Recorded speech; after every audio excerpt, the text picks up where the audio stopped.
This man I'd barely seen on TV was my last hope.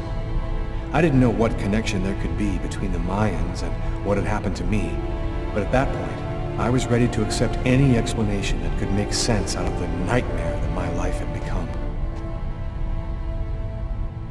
Hello, I'm a journalist, and I have an appointment with Professor Kuriakin. The professor's waiting for you.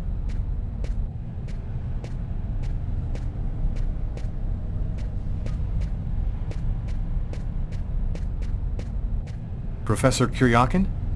Yes? My name's John Cunningham. We spoke on the phone. I'm a journalist, and I'm gathering information for an article I'm writing about the Mayan religion. Ah, yes, I've been waiting for you, young man. What paper did you say you write for once again? I write for National Geographic. Bizarre. I know that magazine well, but I've never heard of this man before. It's curious, but your face seems familiar to me. Have we met somewhere before? Yeah, I get that a lot. I guess I must have one of those boring faces everybody sees everywhere. Well then, let's have a go at it. Where would you like to start? Can you tell me anything about Kueknitlan? Of course. Come, I'll introduce you.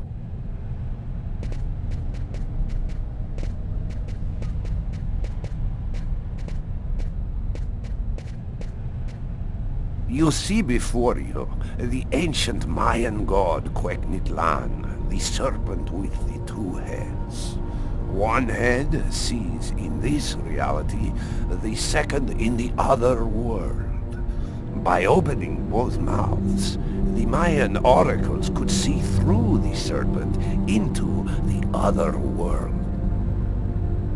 One serpent with two heads, face to face. The same image I cut into my forearms. Could you explain this other world? Oh, the world beyond our own, the kingdom of the gods and the dead. The Mayans believed that human sacrifices allowed them to hear the voices of the deceased and see into the future.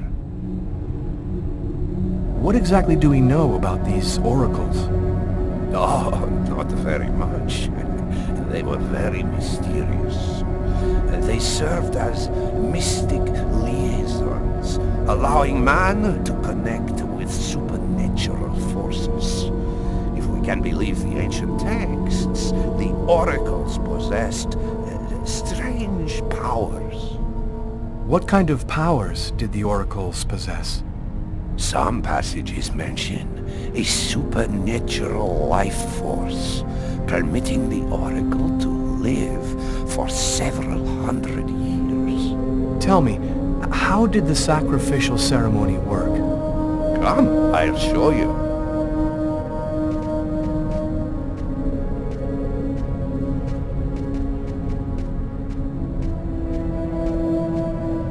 This painting, dating from the 1st century BC, shows a sacrificial ceremony. The victim's agony must have lasted quite some time, the priority being to keep the mouths open as long as possible. The victim was stabbed 3 times, each wound cutting a pulmonary artery leading to the heart.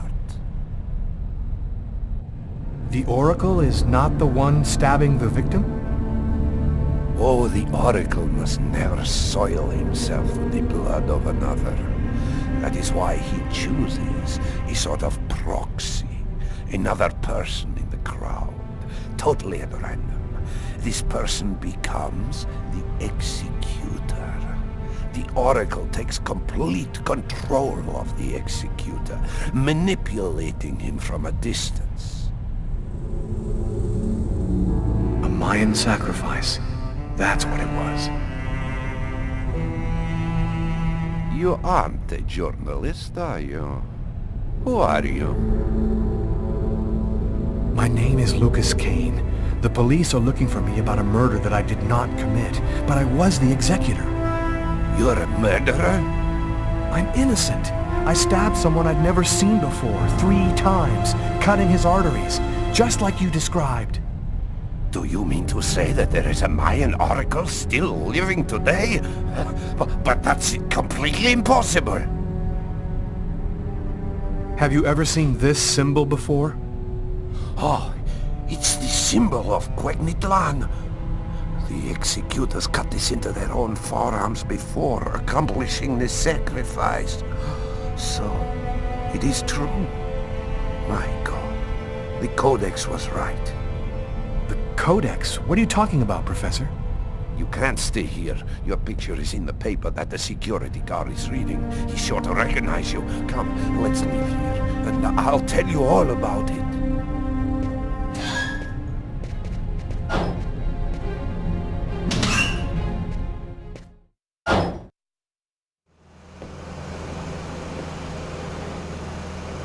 Thank you for your help, Professor.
Professor!